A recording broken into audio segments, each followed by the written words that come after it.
Hello students, तो अपने इस बेसिक कॉन्सेप्ट्स ऑफ केमिस्ट्री के 4th लेक्चर में हम लोग परसेंटेज यील्ड और परसेंटेज प्योरिटी ये क्या होती है, इनसे रिलेटेड जो क्वेश्चंस हैं उनके बारे में डिस्कस करेंगे।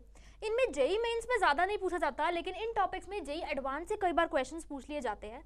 ठीक है, तो सबसे पहले हम बात करते हैं परसेंटेज यील्ड के बारे में कि परसेंटेज यील्ड क्या होती है। ठीक है, कई बार क्या होता है किसी भी रिएक्शन में, ठीक है, सपोज कोई रिएक्शन हुई, ठीक है, तो जो प्रोडक्ट बनना चाहिए उस प्रोडक्ट के अलावा कई बार हमें कुछ साइड प्रोडक्ट्स भी बन जाते हैं। जैसे कि अगर हम रिएक्शन कराएं N2 plus H2 giving ammonia, इसमें अमोनिया के अलावा कई बार अगर कुछ क्वांटिटी चेंज होगी तो N2H4 की फॉर्मेशन भी हो सकती है। मतलब कई बार क्या होता है रिएक्शंस में जो प्रोडक्ट बनना चाहिए उसके अलावा साइड प्रोडक्ट भी बनने शुरू हो जाते हैं। ठीक है, तो साइड प्रोडक्ट की फॉर्मेशन की वजह से जितनी यील्ड हमें मिलनी चाहिए रिएक्शन में उतनी यील्ड नहीं बन पाती। मतलब कि यील्ड अगर हमें 6 ग्राम मिलनी चाहिए तो वो 4 ग्राम मिलेगी, क्योंकि कुछ ना कुछ तो साइड रिएक्शन हो गई। और दूसरा कई बार क्या होता है कुछ जो प्रोडक्ट है, जैसे ये गैस है, तो जैसे गैस कंटेनर से एस्केप हो गई तो प्रोडक्ट की यील्ड कम हो गई, या फिर रिएक्टेंट हमारा अगर एस्केप हो जाए या फिर रिएक्टेंट किस तरीके से लूज हो जाए तो भी क्या होगा, वहां पे जितनी यील्ड हमें मिलनी चाहिए उतनी यील्ड नहीं मिलेगी। तो इस तरीके से क्या होता है कई बार कुछ ऐसी कंडीशंस आ जाती है जब हमारी रिक्वायर्ड यील्ड जितनी होती है उतनी रिक्वायर्ड यील्ड नहीं मिल पाती। तो ऐसे केसेस में हम लोग क्या करते हैं, उस रिएक्शन के लिए परसेंटेज यील्ड कैलकुलेट करते हैं कि हमें कितनी परसेंटेज यील्ड इसमें मिलेगी, कितनी रिएक्शन हमारी प्रोसीड होगी। ठीक है, तो देखो परसेंटेज यील्ड हम लोग कैसे डिफाइन करते हैं। परसेंटेज यील्ड हम लोग डिफाइन करते हैं, परसेंटेज यील्ड होती है थ्योरेटिकल यील्ड जितनी परसेंटेज यील्ड होती है एक्सपेरिमेंटल यील्ड, जितनी यील्ड हमारी हमें रिएक्शन में मिलती है अगर हम एक्सपेरिमेंटली डिटरमाइन करें, डिवाइडेड बाय जितनी थ्योरेटिकली यील्ड जो कि हम स्टोइचियोमेट्री से कैलकुलेट करते हैं वो यील्ड। ठीक है, मतलब जितनी यील्ड मिलनी चाहिए डिवाइडेड बाय थ्योरेटिकली जो हम स्टोइचियोमेट्री से कैलकुलेट करते हैं वो यील्ड मल्टीप्लाइड बाय 100। ठीक है, तो इस तरीके से हम लोग क्या करते हैं परसेंटेज यील्ड को कैलकुलेट करते हैं। ठीक है, अब देखो जैसे कि अगर हम बात करें एक एग्जांपल लेते हैं, हम लोग एक सिंपल सा एग्जांपल लेते हैं कि हम क्या कर रहे हैं कैल्शियम कार्बोनेट जो है उसको हीट कर रहे हैं, तो ये कैल्शियम कार्बोनेट सॉलिड क्या होगा, डिकम्पोज हो जाएगा और कन्वर्ट हो जाएगा कैल्शियम ऑक्साइड में और CO2 गैस में। ठीक है, कैल्शियम ऑक्साइड में और CO2 गैस में। ठीक है, अब हमसे बोला है कि हमने 20 ग्राम कैल्शियम कार्बोनेट लिया है और जो हमारी एक्सपेक्टेड यील्ड है, एक्सपेक्टेड यील्ड हमारे पास आई है 5 ग्राम। ठीक है, अब हमें क्या करना है इस रिएक्शन में, ये क्वेश्चन है हमारे पास, इसकी हमें क्या करनी है परसेंटेज यील्ड कैलकुलेट करनी है। ठीक है, हमें इसकी परसेंटेज यील्ड कैलकुलेट करनी है। ठीक है, तो देखो कैसे कैलकुलेट करेंगे परसेंटेज यील्ड निकालने के लिए। अब हमारे पास एक्सपेरिमेंटल यील्ड जो आई है वो गिवन है, थ्योरेटिकल यील्ड हम निकाल ले तो हम परसेंटेज यील्ड कैलकुलेट कर सकते हैं, और थ्योरेटिकल यील्ड हम कैसे निकालेंगे स्टोइचियोमेट्री का यूज करके, तो वही करते हैं। यहाँ पे देखो रिएक्शन बिल्कुल बैलेंस है, 1 मोल कैल्शियम कार्बोनेट देखो 1 ही मोल CO2 दे रहा है। ठीक है, अब अगर हम मास की टर्म्स में अब डील करें, देखो कैल्शियम कार्बोनेट का मास कितना होता है 100 ग्राम, तो 100 ग्राम कैल्शियम कार्बोनेट जो होगा वो कितना CO2 देगा, वो देगा 44 ग्राम CO2। ठीक है, 100 ग्राम कैल्शियम कार्बोनेट देगा 44 ग्राम CO2, मोल्स को मास में कन्वर्ट कर लिया, सिंपल कुछ नहीं किया। तो 1 ग्राम कैल्शियम कार्बोनेट कितना CO2 देगा, 1 ग्राम कैल्शियम कार्बोनेट देगा 4/100 44/100 ग्राम CO2। ठीक है, अब क्वेश्चन में हमारे पास कितना कैल्शियम कार्बोनेट गिवन था 20 ग्राम, तो 20 ग्राम कैल्शियम कार्बोनेट कितना CO2 देगा, ये देगा 44/100 इंटू 20, तो 25 सा, और ये हो जाएगा 8.8 ग्राम CO2। मतलब थ्योरेटिकली हमने क्या देखा कि अगर हम 20 ग्राम कैल्शियम कार्बोनेट ले रहे थे तो हमें 8.8 ग्राम CO2 मिलनी चाहिए थी, लेकिन हमें मिली कितनी, सिर्फ और सिर्फ 5 ग्राम। यानी कि कुछ ऐसा हुआ, कुछ या तो साइड रिएक्शन हुई या फिर जो हमारा जो प्रोडक्ट था वो लूज हो गया, तो कुछ ऐसा हुआ यहाँ पे रिएक्शन में कि ये जो जितनी यील्ड हमें मिलनी चाहिए थी उतनी यील्ड हमें नहीं मिली। तो अब हमें क्या करना है परसेंटेज यील्ड कैलकुलेट करनी है, तो परसेंटेज यील्ड यहाँ पे क्या हो जाएगी, परसेंटेज यील्ड हो जाएगी जितनी हमारी यील्ड एक्सपेरिमेंटल है डिवाइडेड बाय जितनी थ्योरेटिकल यील्ड होनी चाहिए थी मल्टीप्लाइड बाय 100। इसको आप कैलकुलेट करेंगे तो आपके पास परसेंटेज यील्ड जो होगी वो आ जाएगी। ठीक है, यानी कि जब अगर हमें ऐसे क्वेश्चन में जब भी परसेंटेज यील्ड निकालनी होगी तो हमारे पास या तो एक्सपेरिमेंटली गिवन होगा, हम क्या करेंगे स्टोइचियोमेट्री को यूज करके जो थ्योरेटिकली यील्ड होनी चाहिए वो कैलकुलेट करेंगे, देन परसेंटेज यील्ड हम लोग कैलकुलेट कर लेंगे। ठीक है, एक तो ये क्वेश्चन है। दूसरे तरीके के क्या क्वेश्चंस पॉसिबल है, यहाँ पे देखो हमें क्वेश्चन में बोला होगा जैसे कि CaCO3 solid giving CaO solid plus CO2 gas. ठीक है, हमें ये गिवन होगा क्वेश्चन में। देखो अब CaCO3 सॉलिड गिवन है और यहाँ पे हमें बोला है कि इसके हमने 5 मोल लिए हैं और 80% यील्ड है रिएक्शन की, बताओ CO2 के कितने मोल्स होंगे। ठीक है, अब हमें परसेंटेज यील्ड गिवन है, हमें बताना है कि CO2 के कितने मोल्स होंगे। देखो अब ऐसे केसेस में क्या करना है, आप देखो परसेंटेज यील्ड गिवन है मतलब इतना परसेंट इस कैल्शियम कार्बोनेट का रिएक्ट किया होगा और वो प्रोडक्ट में कन्वर्ट हुआ होगा। ठीक है, मतलब कि इतना परसेंट जो है कैल्शियम कार्बोनेट का वो CO2 में कन्वर्ट होगा। अब कितने मोल प्रेजेंट है, 5 मोल, तो 5 इंटू जितनी परसेंट इसका कैल्शियम कार्बोनेट का प्रोडक्ट में कन्वर्ट होगा तो कितना कन्वर्ट होगा, 5 इंटू 80/100, यही क्या होंगे हमारे मोल्स ऑफ CO2 जो कि बनेंगे। तो यानी कि जब भी हमारे पास रिएक्शन में एक रिएक्टेंट गिवन है, ठीक है, और रिएक्टेंट की परसेंटेज यील्ड गिवन है, ठीक है, तो हम क्या करेंगे रिएक्टेंट के अंदर जो हमारे मोल्स होंगे या मोल्स होंगे, हम क्या करते हैं मोल्स की टर्म्स में डील करते हैं। मोल्स को क्या करेंगे परसेंटेज यील्ड से मल्टीप्लाई कर देंगे तो हमारे पास क्या आ जाएंगे, रिएक्टेंट के मोल्स को परसेंटेज यील्ड से मल्टीप्लाई कर देंगे तो हमारे पास क्या आ जाएंगे, प्रोडक्ट के मोल्स आ जाएंगे। ठीक है, और एक चीज यहाँ पे ध्यान रखनी है यहाँ पे कि हमें यहाँ पे 1 था, यहाँ पे एक कैल्शियम कार्बोनेट से एक CO2 ही मिला तो हमने क्या किया, सिंपली 80/100 से मल्टीप्लाई कर दिया। स्टोइचियोमेट्री का भी ध्यान रखना है। ऐसे ही अगर हमारे पास क्या होता, अगर हमारे पास प्रोडक्ट गिवन होता, ठीक है, यहाँ पे हमें प्रोडक्ट गिवन था, यहाँ पे हमें रिएक्टेंट गिवन था, तो परसेंटेज यील्ड से हमने क्या किया, मल्टीप्लाई कर लिया और प्रोडक्ट के मोल्स निकाल लेंगे। यहाँ पे प्रोडक्ट के CO2 के मोल्स क्या होंगे, 5 इंटू 80/100। सपोज क्या होता है यहाँ पे हमें CO2 के मोल्स गिवन होते और हमसे पूछा होता कि CaCO3 की बताओ, तो हम क्या करते, प्रोडक्ट से रिएक्टेंट की निकालने के लिए हम क्या करते, प्रोडक्ट को परसेंटेज, प्रोडक्ट के जो मोल्स है उसको परसेंटेज यील्ड से डिवाइड कर देते तो हमारे पास क्या आ जाता, हमारे पास रिएक्टेंट के मोल्स आ जाते। यानी कि अगर हमें रिएक्टेंट से प्रोडक्ट के मोल्स निकालने हैं और परसेंटेज यील्ड गिवन है तो हमें क्या करना पड़ेगा, रिएक्टेंट के मोल्स को परसेंटेज यील्ड से मल्टीप्लाई करना है। लेकिन अगर हमारे पास प्रोडक्ट के मोल्स गिवन है और हमें रिएक्टेंट के मोल्स निकालने हैं तो हमें क्या करना पड़ेगा, प्रोडक्ट के मोल्स को परसेंटेज यील्ड से डिवाइड कर देंगे तो हमारे पास रिएक्टेंट के मोल्स आ जाएंगे। ठीक है, तो यही दो तरीके के क्वेश्चन यहाँ पे बन सकते हैं परसेंटेज यील्ड से रिलेटेड। अब हम एक नेक्स्ट टॉपिक पे चलते हैं और नेक्स्ट टॉपिक के बारे में डिस्कस करते हैं। वो नेक्स्ट टॉपिक क्या है, वो है परसेंटेज प्योरिटी। परसेंटेज प्योरिटी ये बहुत ही अच्छा टॉपिक है। देखो अभी इसके बारे में डिस्कस कर रहे हैं, इसके बाद हम क्वेश्चंस करेंगे तो आप लोगों को अच्छे से क्लियर हो जाएगा किस तरीके से आपको इनके क्वेश्चंस को अटेम्प्ट करना है। परसेंटेज प्योरिटी, ठीक है। अब हमारे पास सपोज करते हैं एक इम्प्योर सैंपल है, एक इम्प्योर सैंपल है, ठीक है। अब इस इम्प्योर सैंपल में एक तो हमारा क्या होगा, प्योर सैंपल होगा और उसमें क्या प्रेजेंट होगी, इम्प्योरिटीज प्रेजेंट होगी, उसमें इम्प्योरिटीज प्रेजेंट होगी। ठीक है, अब देखो इसके केस में जब हमारे पास प्योर सैंपल भी है और हमारे पास इम्प्योर सैंपल भी है तो जब रिएक्शन होगी ना तो सिर्फ और सिर्फ ये जो प्योर सैंपल है यही रिएक्ट करेगा और यही प्रोडक्ट में जाके कन्वर्ट हो जाएगा। लेकिन ये जो इम्प्योर सैंपल है ये रिएक्ट नहीं करेगा, ये जो इम्प्योरिटीज इसमें प्रेजेंट है वो एज इट इज रहेगी। ठीक है, अब क्वेश्चन में आपके पास कैसे गिवन होगा, देखो हमसे बोलेगा कि इतनी % इसकी प्योरिटी है, बताओ कि अब हमें क्या बोलेगा कि हमारे पास प्रोडक्ट गिवन है, ठीक है। सैंपल के बारे में वो पूछेगा कि हमारे पास सैंपल की परसेंटेज प्योरिटी क्या है। देखो अभी जो क्वेश्चंस हम सॉल्व करेंगे तो आपको अच्छे से समझ आ जाएगा कि किस तरीके के क्वेश्चंस इसमें पूछे जाते हैं। तो इसमें बस आपको इतना सा ध्यान रखना है कि आपके पास जो प्योर सैंपल है वो ही रिएक्ट करता है, वो ही प्रोडक्ट बनाता है, इम्प्योरिटीज एज इट इज रहती है। तो जो इसमें हम परसेंटेज प्योरिटी कैलकुलेट करते हैं, जो परसेंटेज प्योरिटी होती है वो क्या होती है, जो हमारा प्योर सब्सटेंस है, जो हमारा प्योर सब्सटेंस है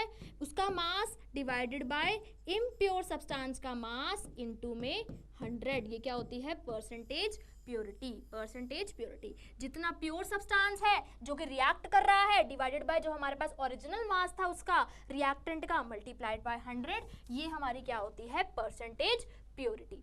ठीक है, अब हम क्वेश्चन सॉल्व करते हैं इनके, तो आपको अच्छे से समझ आ जाएगा कि इनके क्वेश्चंस को कैसे सॉल्व करना है। तो सबसे पहले हम लोग क्या करते हैं, अपने फर्स्ट क्वेश्चन पे चलते हैं। देखो इस क्वेश्चन में वो बोल रहा है कि कितने किलोग्राम ऑफ कैल्शियम कार्बोनेट जिनका वेट होगा 100 ग्राम पर मोल वो रिक्वायर्ड होगा अगर हमें 336 किलोग्राम कैल्शियम ऑक्साइड को प्रोड्यूस करना है, और रिएक्शन की देखो परसेंटेज यील्ड गिवन है 60%। ठीक है, रिएक्शन की हमें परसेंटेज यील्ड गिवन है कितनी, 60%। मतलब कि देखो हमारे पास रिएक्शन क्या है कि calcium carbonate solid giving calcium oxide solid plus CO2 gas, ये गिवन है हमारे पास। अब हमें बोल रहा है कि इस रिएक्शन की यील्ड कितनी है, 60%। ठीक है, हमसे उसने बोला कि कितना किलोग्राम हमें इसका चाहिए, कैल्शियम कार्बोनेट का चाहिए, ताकि हम 336 किलोग्राम ऑफ कैल्शियम ऑक्साइड को प्रोड्यूस करा सके। ठीक है, तो देखो मतलब इसका अमाउंट हम मान लेते हैं कि लेट इसके x मोल्स थे। ठीक है, लेट कर लेते हैं इसके x मोल थे। अब इसके x मोल का जो 60% होगा ना, वही अमाउंट ऑफ प्रोडक्ट होगा। ठीक है, क्योंकि हमने बताया कि अगर हमें रिएक्टेंट का अमाउंट गिवन है, परसेंटेज यील्ड गिवन है, तो अगर इस रिएक्टेंट के अमाउंट को हम परसेंटेज यील्ड से मल्टीप्लाई कर दे तो हम लोग क्या बता सकते हैं, प्रोडक्ट का अमाउंट बता सकते हैं। ठीक है, अब हम मान लिया क्या हमने कि जो रिएक्टेंट का अमाउंट है वो कितने मोल्स है, वो हमारे पास x मोल्स है। परसेंटेज यील्ड कितनी है, परसेंटेज यील्ड है हमारे पास 60%, और हमें बोल रहा है कि हमें कैल्शियम ऑक्साइड कितना प्रोड्यूस होना चाहिए, 336 kg। तो पहले हम लोग क्या करते हैं, नंबर ऑफ मोल्स कैलकुलेट करते हैं, किसके, कैल्शियम ऑक्साइड के। तो number of moles of calcium oxide कितने हो जाएंगे, जितना इसका मास है 336 मल्टीप्लाइड बाय 10⁻³ ग्राम्स में चाहिए होगा हमें, और मोलर मास होता है कैल्शियम ऑक्साइड का 56, तो डिवाइडेड बाय 56। ठीक है, जब आप इसको सॉल्व करेंगे तो आपके पास मोल्स आएंगे सॉल्व करके 6 × 10⁻³ मोल्स, यानी कि जो कैल्शियम ऑक्साइड के मोल्स प्रोड्यूस हो रहे हैं वो कितने हैं, 6 × 10⁻³ इतने मोल्स प्रोड्यूस हो रहे हैं कैल्शियम ऑक्साइड के। ठीक है, तो कैल्शियम ऑक्साइड के हमने मोल्स बता दिए।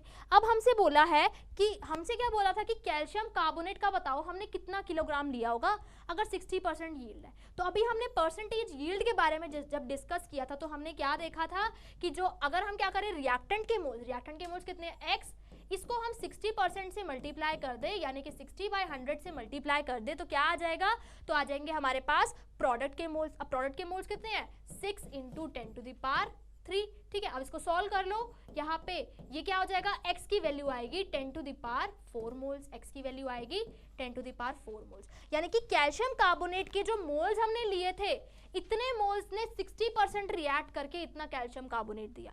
यानी कि हमने क्या किया, रिवर्स किया, हमारे पास कैल्शियम ऑक्साइड गिवन था, यील्ड गिवन थी, सिंपली कर सकते थे या तो इसके मोल्स को आप 60% से डिवाइड कर दो या रिएक्टेंट को 60% से मल्टीप्लाई करके प्रोडक्ट लिख दो, सेम ही एक ही बात है, कोई फर्क नहीं है। ठीक है, तो यहाँ पे हमने x की वैल्यू निकाल ली, यानी कि कैल्शियम कार्बोनेट के मोल्स निकाल लिए। ठीक है, अब हमें क्या बताना है, कैल्शियम कार्बोनेट का मास बताना है, किसमें, kg में। ठीक है, तो ये क्या है, कैल्शियम कार्बोनेट के मोल्स, तो कैल्शियम कार्बोनेट का मास कितना हो जाएगा, इसको हम क्या कर देंगे, मल्टीप्लाई कर देंगे, इसके मोलर मास से 100 होता है तो 10⁻⁴ × 10⁻², यानी कि इतने ग्राम्स, यानी कि 10⁻6 ग्राम, लेकिन क्वेश्चन में हमसे kg में पूछा है तो ये क्या हो जाएगा, 1000 kg, यानी कि हमने 1000 kg कैल्शियम कार्बोनेट लिया होगा जिसने 336 किलोग्राम कैल्शियम ऑक्साइड प्रोड्यूस किया विद 60% यील्ड। तो हमारा आंसर क्या होगा, ऑप्शन नंबर ए।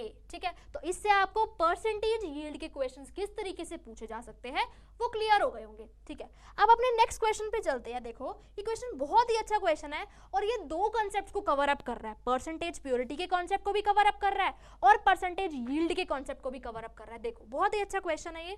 इस क्वेश्चन में वो हमसे बोल रहा है कि एक सैंपल है हमारे पास NaCl का, ठीक है, उसकी प्योरिटी है 50% प्योरिटी है उसकी, उसको हम लोग ऐड कर रहे हैं और उसको हम लोग क्या कर रहे हैं, एक्सेस ऑफ AgNO3 में ऐड कर रहे हैं। ठीक है, मतलब हमने क्या लिया, NaCl सॉल्यूशन लिया, उसमें हमने क्या ऐड किया, AgNO3 ऐड किया। तो जब हम NaCl में AgNO3 ऐड करेंगे तो वहां पे क्या होगा, AgCl की प्रेसिपिटेट बनेगी, AgCl की प्रेसिपिटेट बनेगी प्लस NaNO3 अलग हो जाएगा। ये आप सभी लोगों ने पढ़ी होगी रिएक्शन। ठीक है, तो जब हम AgCl में AgNO3 में NaCl ऐड करेंगे तो वहां पे क्या होगा, AgCl की प्रेसिपिटेट बन जाएगी। अब वो बोल रहा है कि हमने जो सैंपल लिया वो 50% प्योर था, वो सैंपल 50% प्योर था। मैंने क्या बताया कि अगर इम्प्योर सैंपल है ना तो उसका सिर्फ और सिर्फ प्योर पार्ट जो होगा वही प्रोडक्ट बनाएगा, ठीक है, ये बात हमेशा याद रखना। ठीक है, ये सैंपल की प्योरिटी है 50%। ठीक है, हमने क्या किया, जो AgCl हमने मिला उसको हमने फिल्टर किया, वॉश किया और ड्राई करके वे किया कि हमें कितना AgCl मिल रहा है। तो जो AgCl मिल रहा था वो था 2.87 ग्राम। AgCl का मास हमें कितना मिला, 2.87 ग्राम। ठीक है, और हमें बोल रहा है कि अगर रिएक्शन की यील्ड 20% है, बताओ सैंपल का अमाउंट कितना होगा। तो इसमें दोनों चीजों को मिक्स कर दिया। यहाँ पे इन्होंने परसेंटेज प्योरिटी वाले कॉन्सेप्ट को भी मिक्स कर दिया और यहाँ पे इन्होंने परसेंटेज यील्ड वाले कॉन्सेप्ट को भी मिक्स कर दिया। तो देखो ये सैंपल जो था वो 50% प्योर था। 50% प्योर का क्या मतलब है, इसका जो 50% सैंपल का जो 50% अमाउंट होगा वही प्रोडक्ट बनाएगा। ठीक है, तो लेट कर लो यहाँ पे कि NaCl के हमारे पास x मोल्स थे, NaCl के x मोल थे। पहले AgCl कितना बन रहा है, 2.87 ग्राम। पहले हम क्या करते हैं, AgCl के मोल्स निकालते हैं। तो मोल्स ऑफ AgCl क्या होंगे, 2.87 given mass divided by molar mass क्या होगा, 108 प्लस 35.5, ये हो जाएगा 143.5। ठीक है, यहाँ से जो मोल्स निकल के आएंगे वो आएंगे 0.02 मोल्स आएंगे। ठीक है, 0.02 मोल्स, यानी कि AgCl के हमें 0.02 मोल्स मिले हैं। ठीक है, AgCl के मोल्स हमें कितने मिले हैं, 0.02। ठीक है, अब हमें प्रोडक्ट के मोल पता है देखो, और हमारे पास क्वेश्चन में बोला है कि ये जो NaCl है इसी का हमें अमाउंट बताना है। ठीक है, NaCl का हमें अमाउंट बताना है। देखो अब यहाँ पे इसके मोल्स जितने हैं, ठीक है, अगर इसके मोल्स को परसेंटेज यील्ड से मल्टीप्लाई कर दे तो क्या आना चाहिए, प्रोडक्ट के इक्वल आना चाहिए। यानी कि x इंटू परसेंटेज यील्ड कितनी है, 20/100, तो 20/100 ये किसके इक्वल होगा, 0.02 के। लेकिन यहाँ पे देखो सैंपल कितने परसेंट प्योर है, 50% प्योर है। तो आप क्या करेंगे, इसको 50% से यानी कि 50/100 से मल्टीप्लाई भी करेंगे। क्यों, क्योंकि देखो सैंपल कैसा है, 50% प्योर है। यहाँ पे तो मैंने डायरेक्ट फॉर्मूला लगा दिया, लेकिन आप क्या कर सकते हैं, सिर्फ परसेंटेज प्योरिटी क्या होती है, प्योर अपॉन इम्प्योर इंटू 100, वैसे करके भी आप लोग क्या कर सकते हैं, आप लोग क्या कर सकते हैं, इम्प्योर सैंपल का पहले वेट निकाल सकते हैं, फिर उसमें पुट करके निकाल सकते हैं। लेकिन बहुत ही सिंपल सी बात है, देखो इस तरीके से आप क्वेश्चन को इजीली सॉल्व कर सकते हैं। परसेंटेज प्योरिटी को हमने क्या किया, क्योंकि 50% प्योर था तो 50% ही सिर्फ प्रोडक्ट बनाएगा, तो हमने 50/100 से मल्टीप्लाई कर दिया। अब यहाँ से x की वैल्यू आ जाएगी सॉल्व करके, तो जब आप इसको सॉल्व करेंगे तो आपकी x की वैल्यू आएगी सॉल्व करके 0.2 आ जाएगी। यानी कि जो आपके NaCl के मोल्स होंगे वो कितने होंगे, 0.2 मोल्स होंगे। यानी कि इतने मोल्स जो है वो हमारा AgCl बनाएंगे। ठीक है, अब देखो अब हमें बोल रहा है कि इतने 0.2 मोल जो थे वो ओरिजिनली प्रेजेंट थे हमसे, तो लेकिन अमाउंट पूछा है, तो हम मास निकालने के लिए क्या करेंगे, 0.2 को मल्टीप्लाई कर देंगे मोलर मास से।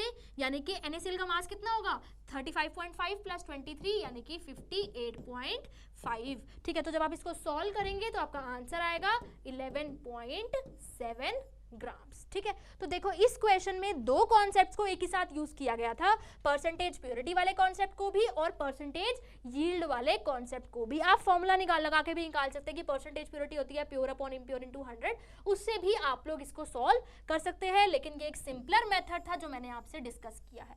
तो ध्यान रखना है ऐसे क्वेश्चंस में जहां पे आपको परसेंटेज यील्ड भी गिवन हो और परसेंटेज प्योरिटी भी गिवन हो, दोनों कॉन्सेप्ट इस क्वेश्चन में कवर अप हो गए हैं। ठीक है, अब हमारे नेक्स्ट क्वेश्चन पे चलते हैं। देखो लास्ट क्वेश्चन है ये। इस क्वेश्चन में बोल रहा है कि अगर इस इक्वेशन के अकॉर्डिंग अमोनिया प्रोड्यूस हो रहा है, ठीक है, एक पर्टिकुलर एक्सपेरिमेंट किया हम लोगों ने, ठीक है, हमारे पास 0.25 मोल अमोनिया बना है। अगर हमने 0.5 मोल नाइट्रोजन लिया और हमने 0.5 मोल हाइड्रोजन लिया, हमें बताओ रिएक्शन की परसेंटेज यील्ड क्या होगी। ठीक है, परसेंटेज यील्ड हमसे पूछी है। देखो अब जितना प्रोडक्ट एक्सपेरिमेंट में बना वो हमारे पास गिवन है, हमें थ्योरेटिकल बताना है कि थ्योरेटिकल बस प्रोडक्ट जितना एक्सपेरिमेंटली बना वो गिवन है, थ्योरेटिकली वाला निकाल लेते हैं, परसेंटेज यील्ड तो अपने आप ही आ जाएगी। ठीक है, तो जो परसेंटेज यील्ड होती है वो क्या होती है, theoretical upon experimental upon theoretical into 100। Theoretical निकाल के देख लेते हैं। देखो रिएक्शन क्या है, रिएक्शन है हमारे पास N2 + 3H2 गिविंग 2 अमोनिया। ठीक है, अब देखो यहाँ पे नाइट्रोजन हमने कितना लिया, नाइट्रोजन हमने लिया 0.25 मोल, हाइड्रोजन यहाँ पे नाइट्रोजन हमने कितना लिया 0.5 मोल, हाइड्रोजन कितना लिया 0.5 मोल। तो देखो यहाँ पे अब इन्होंने लिमिटिंग रिएजेंट का कॉन्सेप्ट भी अप्लाई होगा। ठीक है, क्यों, क्योंकि देखो अमोनिया किससे बनेगा हमें नहीं पता, नाइट्रोजन से भी बन सकता है, हाइड्रोजन से भी बन सकता है। तो पहले क्या करना है, लिमिटिंग रिएजेंट ढूंढना है, उसके बाद देखना है कि प्रोडक्ट जो है हमारा अमोनिया किससे बनेगा, फिर उसके बाद थियोरेटिकल ही क्या करना है, हमें अमोनिया फॉर्म्ड निकालना है। तो देखो लिमिटिंग रीजन मैंने सिखाया था कैसे निकालते हैं, इस स्टोइचियोमेट्री से डिवाइड करना है, तो ये क्या हो जाएगा 0.5/1, ये हो जाएगा 0.5/3, तो ये हमारी छोटी वैल्यू है, तो यहाँ पे ये जो हाइड्रोजन है ये ही हमारा लिमिटिंग रिएजेंट है। ठीक है, हमने लिमिटिंग रिएजेंट पहचान लिया। अब हम लोग क्या करते हैं, देखते हैं थियोरेटिकल कैसे निकालेंगे। तो देखो 3 हाइड्रोजन से 2 अमोनिया बन रहा है, 3 हाइड्रोजन से 2 अमोनिया फॉर्म हो रहा है, तो एक हाइड्रोजन से कितना अमोनिया फॉर्म होगा, एक हाइड्रोजन से फॉर्म होगा 2/3 अमोनिया, 2/3 अमोनिया। अब कितना हाइड्रोजन था क्वेश्चन में 0.5, तो 0.5 से कितना बनेगा 2/3 इंटू 0.5, यानी कि ये हो जाएगा 1/3, यानी कि 0.33 मोल्स अमोनिया के फॉर्म होंगे। ठीक है, तो बन कितने मोल्स रही है 0.33, मतलब थ्योरेटिकली सॉरी, जहाँ पे जो बनने चाहिए थे वो होने चाहिए थे 0.33, लेकिन बन रहे हैं 0.25, तो यानी कि रिएक्शन की यील्ड कम हुई है। वही परसेंटेज यील्ड हमें कैलकुलेट करनी है, तो परसेंटेज यील्ड क्या होगी, जितने बनने चाहिए, कितने बनने चाहिए, कितने बने हैं 0.25 divided by theoretical yield 0.33 into 100, solve करेंगे तो अप्रॉक्सीमेटली आ जाएगी 75% के इक्वल, यानी कि जो हमारी रिएक्शन की यील्ड होगी वो कितनी होगी 75% होगी। तो इस क्वेश्चन में लिमिटिंग रीजन का कॉन्सेप्ट भी अप्लाई होगा और परसेंटेज यील्ड का क्वेश्चन भी अप्लाई होगा। तो इन सभी क्वेश्चन से आई होप आपको परसेंटेज प्योरिटी और परसेंटेज यील्ड के क्वेश्चंस कैसे सॉल्व करने हैं वो आप लोगों को समझ आ गए होंगे। ठीक है, ऐसे ही और क्वेश्चंस की प्रैक्टिस करें तो आप और अच्छे से क्वेश्चंस को सॉल्व कर सकते हैं। नेक्स्ट लेक्चर में हम लोग कंसंट्रेशन टर्म्स के बारे में पढ़ेंगे, molarity, molality, mole fraction, mass percent, W/W%, W/V%, इन सब के बारे में पढ़ेंगे। तो अगर आपको ये वीडियो पसंद आई हो तो प्लीज़ इस वीडियो को लाइक करें और हमारे डाउटनेट चैनल को सब्सक्राइब करें।